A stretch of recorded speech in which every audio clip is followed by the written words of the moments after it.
তো আজকে ভিডিওটা এই টিপটা পরে আমার কেমন একটা লাগছে না, আমার নিজের কেমন একটা অকওয়ার্ড মতো লাগছে। জোর করে আমাকে এই টিপটা আজকে পরিয়েছে। আমি বলেছিলাম খুলে দেবো, তাও বলে নাকি ভালো লাগে।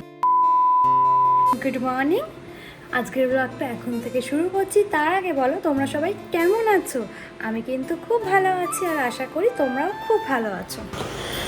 তো সকালবেলায় আমি খেয়ে নিয়েছিলাম কিশমিশ ভেজানো জল, যেটা আমি কালকে রাতে ভিজিয়ে রেখেছিলাম। আমার বরকে দিয়েছিলাম কলা, তার সাথে মুড়ি, আলুর দম এইসব মিশিয়ে চানাচুর, আর আমি খেয়েছিলাম হরলিক্স।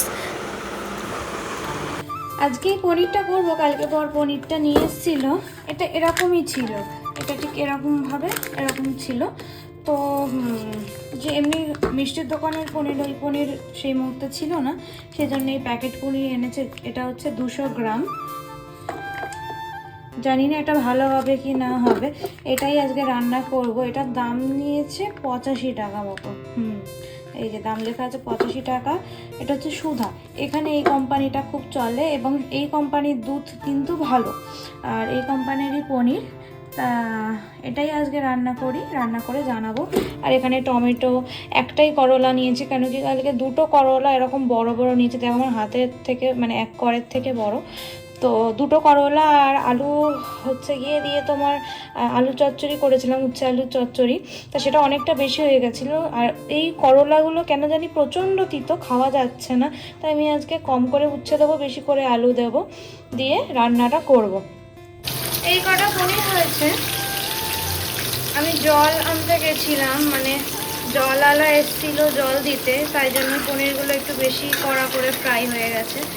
পনিরগুলো আবার নামিয়ে নেব, এই ভাজাটাই এনাফ। ঠিক আছে, অসুবিধা নেই। এই ফ্রাইটা একদম যেমন পারফেক্ট আছে, এটা পারফেক্ট আছে। তো আমি এগুলো নামিয়ে নিই। চলো, আজকে একদম জিরে বাটা দিয়ে পাতলা করে ঝোল করব। জিরে বাটা বলতে জিরে ফোড়ন দিয়ে। আমার পনিরের তরকারিটা ঠিক চিলি পনির পনির ওগুলো অতটা আমার ঠিক পছন্দের না। আমার পনিরটা যেন মনে হয় যে এমনি পাতলা ঝোল হবে, সেটাই বেটার। শরীরের পক্ষেও ভালো, পনির খাওয়া তো এমনিতেই ভালো, তো সেটা অতিরিক্ত মশলা হলে সেটা আর কোনো মতেই ভালো হয় না। চলো আগে পনিরটা নামিয়ে নিই। পনিরটা করার জন্য প্রথমেই তেজপাতা, শুকনো লঙ্কা, এলাচ, লবঙ্গ আর দারচিনি ফোড়নে দিয়ে নিয়েছি। তারপর যেভাবে পনিরটা রান্না করে পনির করে নিয়েছি। আর তারপরে দেখো আমি একটু লাড্ডু খেয়েছি 11টা সাড়ে 11টার দিকে। আজকে কি কি রান্না করলাম সেটা আগে তোমাদের সাথে শেয়ার করে দিই। তো পনির রান্না করছিলাম সেটা তো দেখালামই। সবার প্রথমে দেখো এই যে পনির,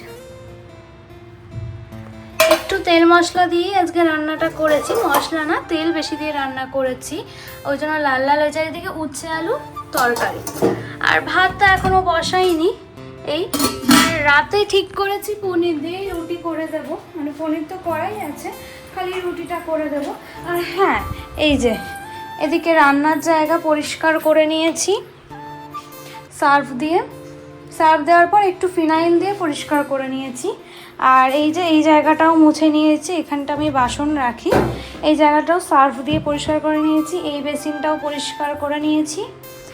আর এদিকে থাকলো পরে এই বেসিনটাও এক্ষুনি পরিষ্কার করে নিয়েছি।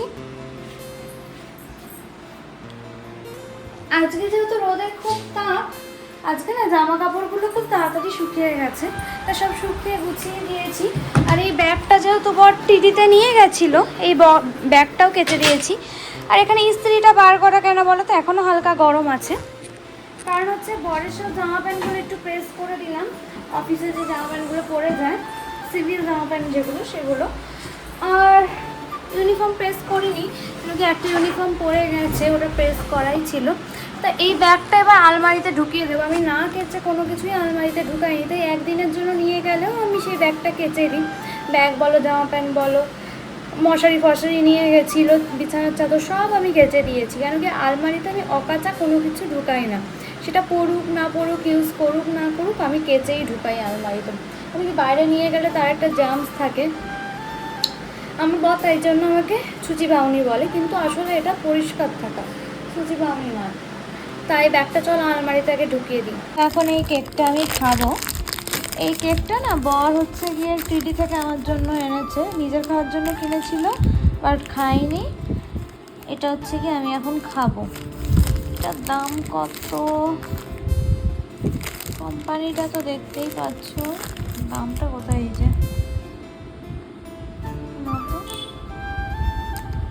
দাম দেখতে পাচ্ছ, 10 টাকা। এই যে কেকটা এত ছোট, এটা 5 টাকার মতো কেক, এর থেকে ব্রিটানিয়া কেকে বেশি থাকে। এই যে এরকম ভেতরটা। আজকে না কারেন্টই দুপুর থেকে, কেন জানি না, আজকে কোনো কারণই নেই। এই যে আমি চা বানিয়েছি, তার সাথে এই বিস্কিট খাবো, এই হচ্ছে বিকালে খাবার। তো কেক খেলাম একটু আগে, তা ঠাকুরের জায়গা অন্ধকার রাখবো না বলে এই যে একটু টনি লাইটটা জ্বালিয়ে দিয়েছি। এদিকে বাইরে দেখো পুরো অন্ধকার, কত বড় একটা টিপ পড়েছে দেখেছো। আমার বর বললো এই টিপটাই পরতে ভালো লাগছে, কিন্তু আমার মুখে আমার নিজেকে ভালো লাগছে না, কেমন একটা মানে বাজে মতো লাগছে মুখটা। চলো চাটা খেয়ে নিই। বর তো অফিস থেকে চলে এসছে, আর আসার পথে 2-4টে বাজার বলেছিলাম সেটা নিয়ে এসছে। এই যে দেখো এসেই ব্যাগ আর হেলমেট আমার হাতে ধরিয়ে দিল, এটাও প্রতিদিনের আর কি নিয়ম হয়ে গেছে। আর আমিও ওকে ধরিয়ে দিলাম হচ্ছে তোমার কভারটা। তারপর ওকে একটু কুরকুরি খেতে দিয়েছিলাম। আর রাতের ডিনারে ছিল রুটি, আলুর দম আর পনির। তো আজকের ভিডিওটা এখন এখানে এন্ড করছি। এখন বাজে শুয়েছি তো হচ্ছে গিয়ে 10টা 15-তে, তো এতক্ষণ ফোন দেখলাম। আর এখন ভিডিওটা এখানে এন্ড করে দিচ্ছি। আবার দেখা হচ্ছে তোমাদের সঙ্গে নতুন কোনো ভিডিওতে। ততক্ষণের জন্য তোমরা সবাই ভালো থেকো, সুস্থ থেকো, টাটা।